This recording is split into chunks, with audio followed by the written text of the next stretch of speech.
And it is with great pleasure that I welcome Yvette Benarroch. She won a competitive primary race for Florida House District 81 with grassroots grit. She's been a member of our club for years, first VP of FFRW, vice chair of CCREC, Collier chapter founder of Moms for Liberty.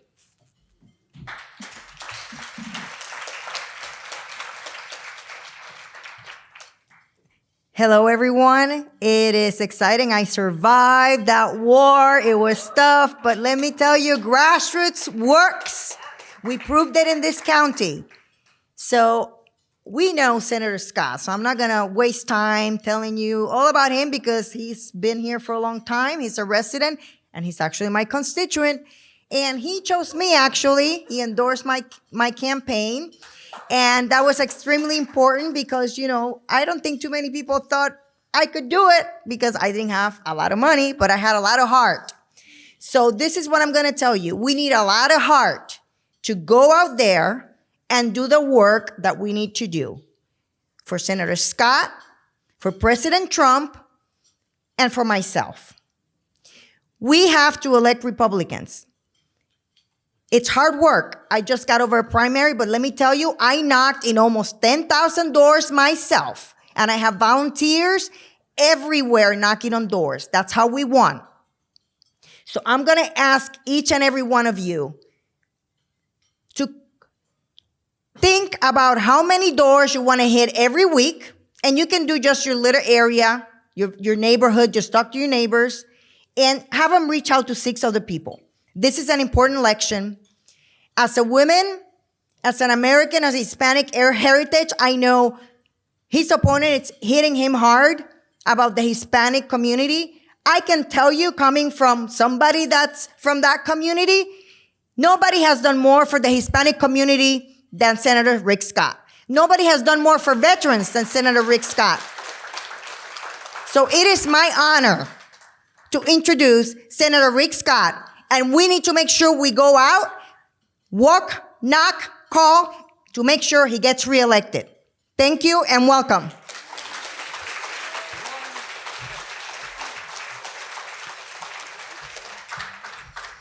It was a fun phone call, election night, to call Yvette and say congratulations, she won.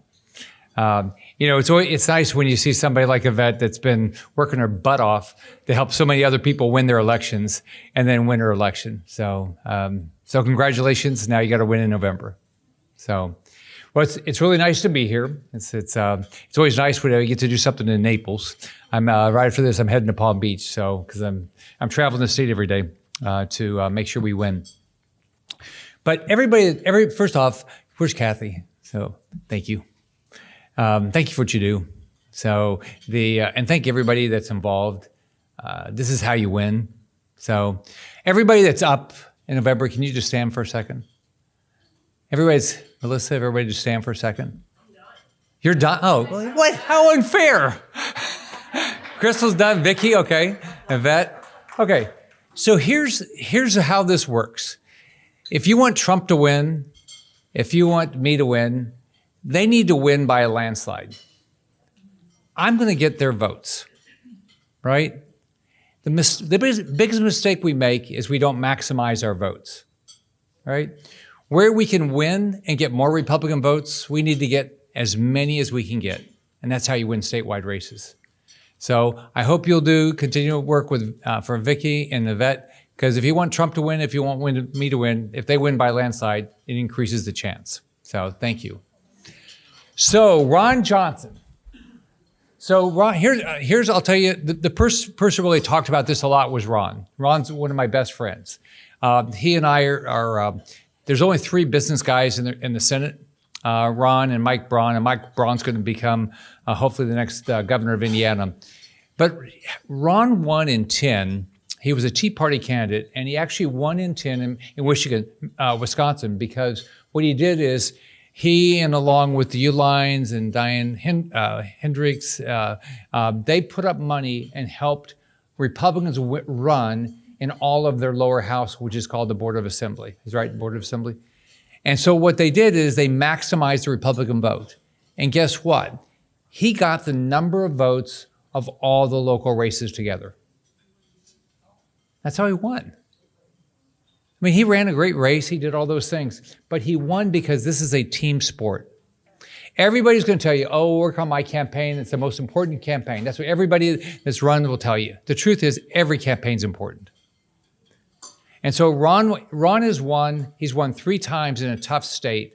And he's won because of local grassroots.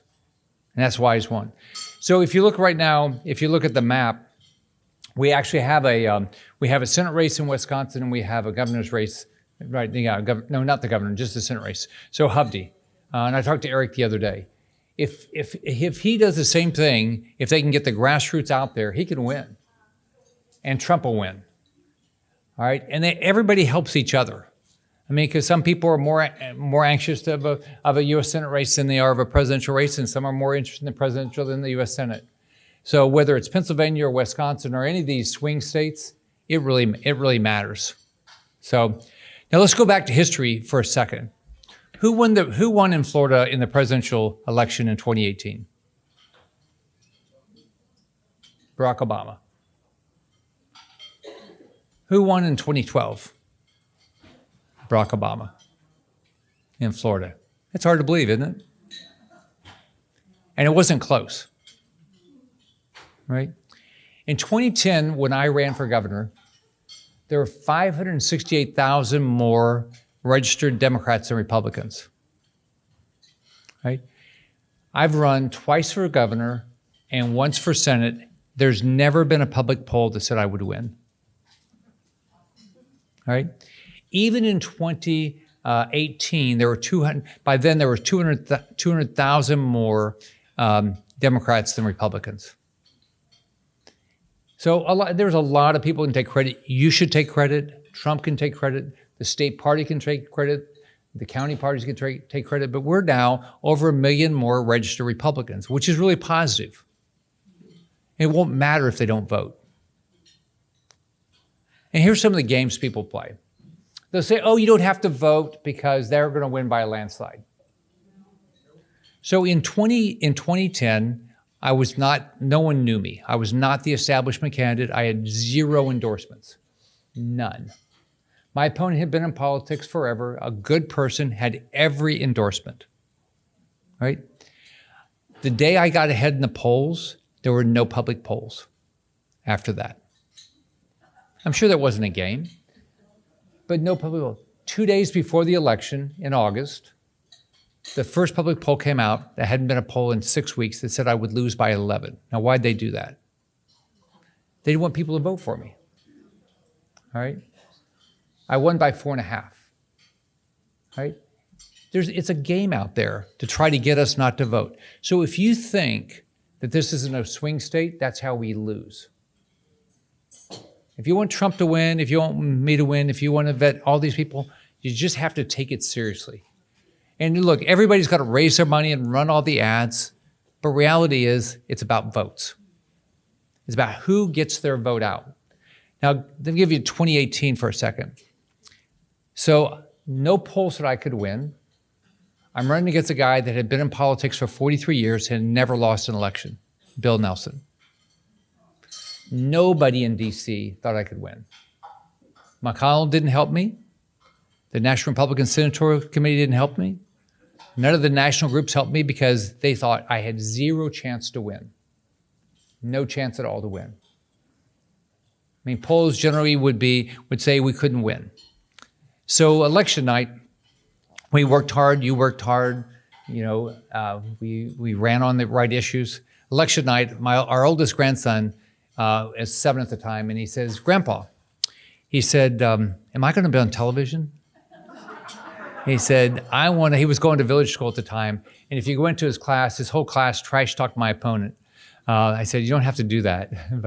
But election night, he wanted to be on TV and he wanted to make sure I won. So election night, we thought we'd win by about 1%. It was going to be close. And so we won by 57,000 votes, right? Now, here's what actually happened. We won by 57,000 votes. My opponent would not concede.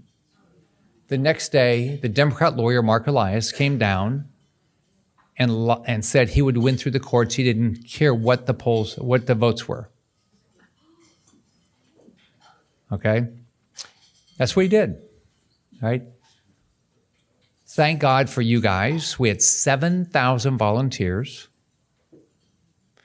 Now think about it. We had good election laws in 2018, right? We had improved them every 2 years, and they've continued to improve them since, all right? But we had good election laws then, right? We had good supervisor elections in most counties, but we had 1,000 lawyers hired because in every one of my races, the Democrats tried to steal the election. Every one of them, right?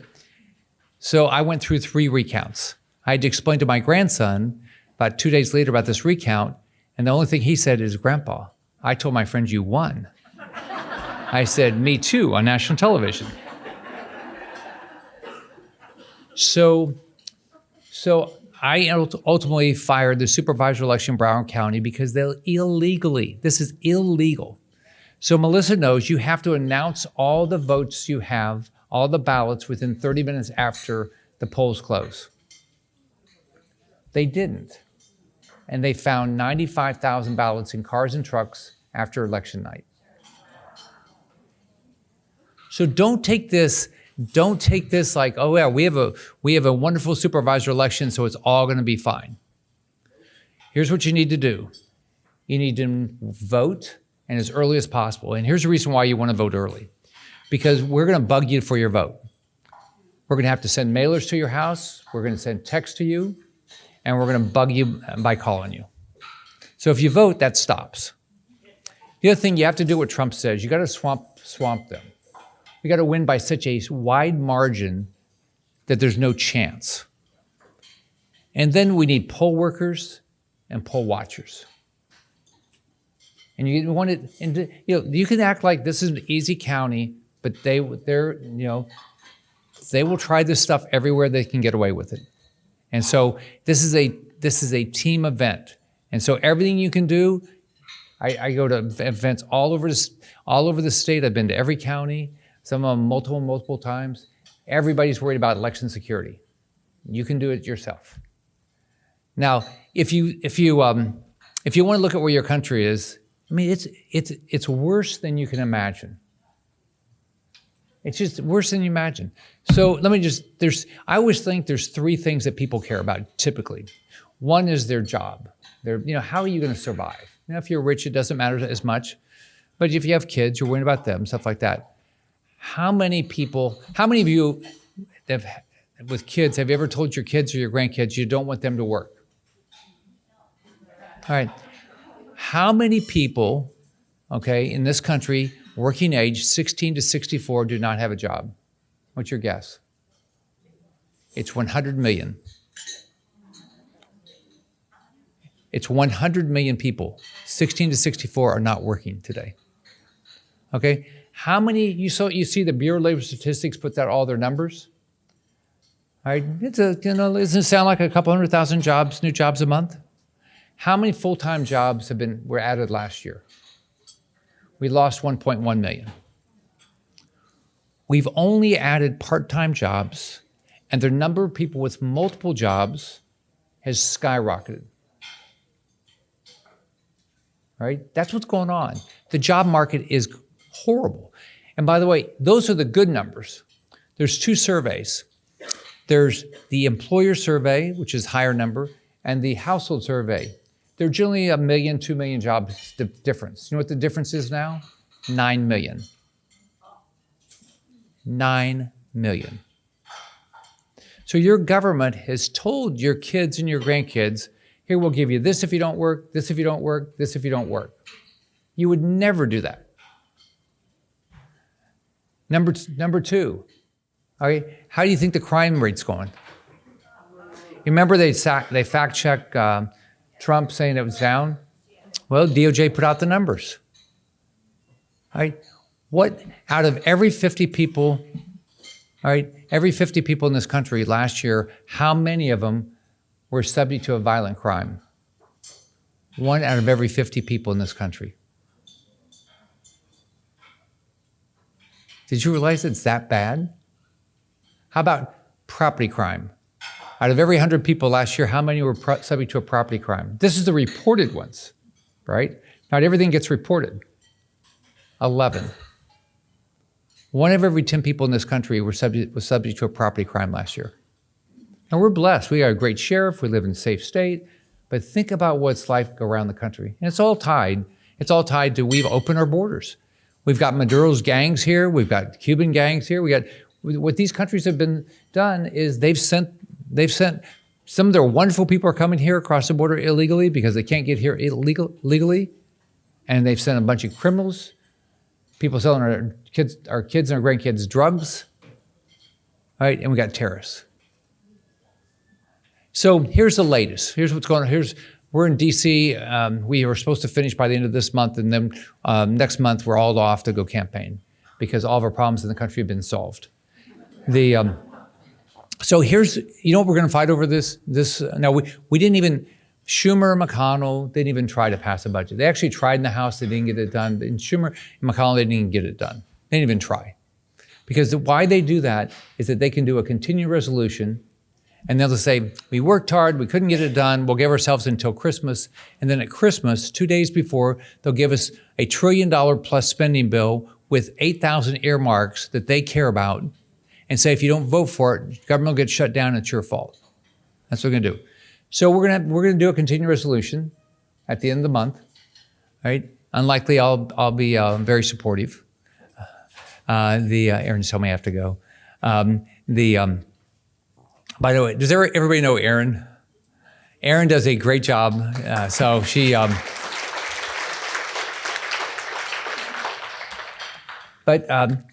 so we said, well, if it's going to pass, we're going to attach something to it.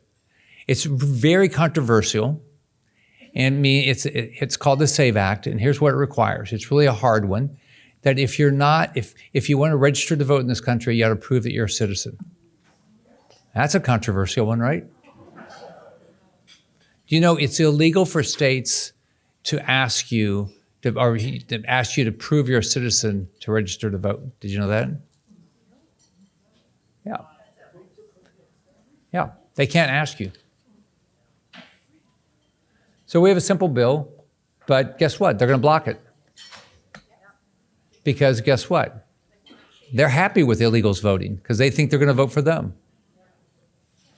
So that's what's going on in DC. So I'm also running to be the Republican leader. I ran against McConnell.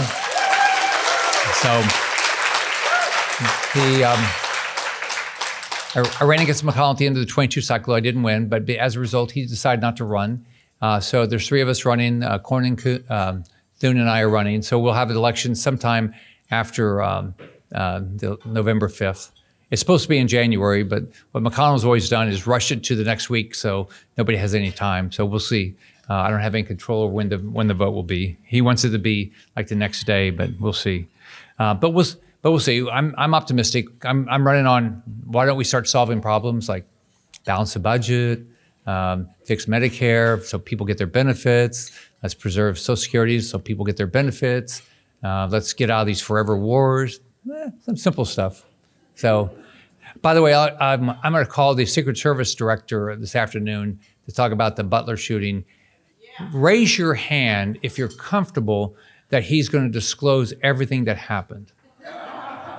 Wait, you don't trust your federal government? Okay, how about Christopher Wray? How about Mayorkas? Right.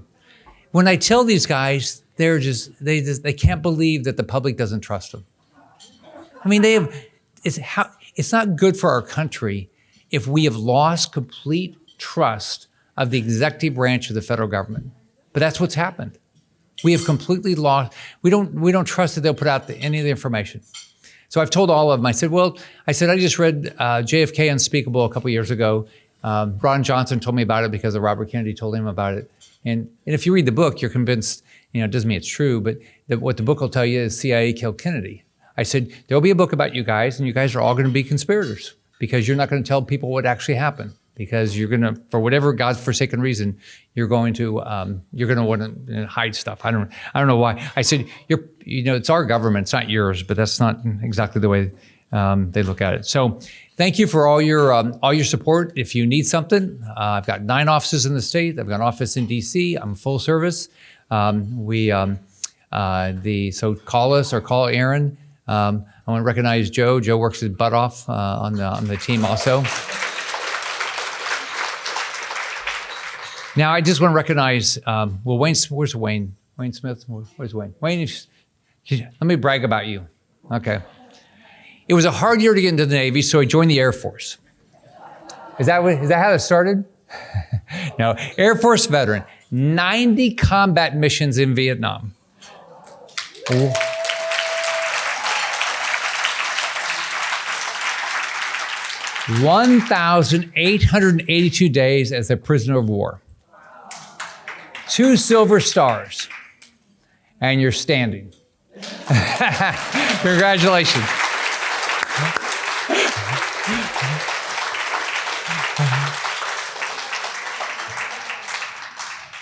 Thank you for your service, and thank all the veterans. So it's always great to be here. My wife wanted to be here, but I didn't tell her about maybe I didn't know about it.